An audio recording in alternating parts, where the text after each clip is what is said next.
A man rows 27 kilometers with the stream and 15 kilometers against the stream, taking 4 hours each time. Find his rate per hour in still water and the rate at which the stream flows. Now, we want to find out the rate per hour in still water.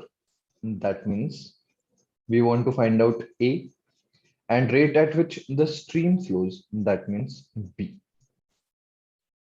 Now, downstream speed is equal to A plus B, and upstream speed is equal to A minus B.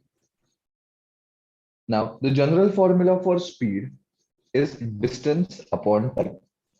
It is given here that a man rows 27 kilometers with the stream. That means it is downstream. So downstream speed will be distance, that is 27 upon time. Now they have taken 4 hours each time. So A plus B is equal to 27 upon 4. That is 6.75.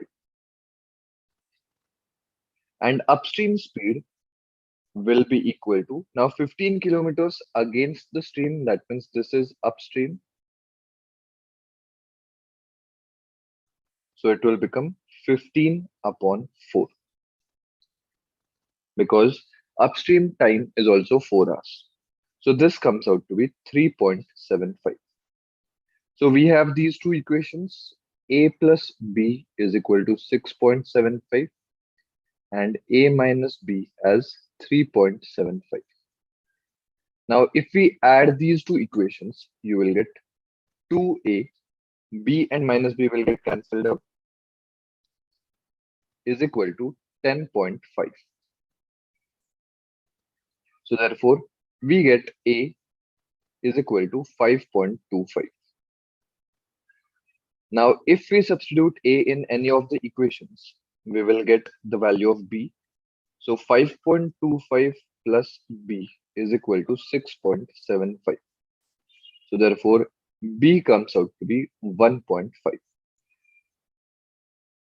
So these are our answers. A is equal to 5.25 kilometers per hour and B is equal to 1.5 kilometers per hour.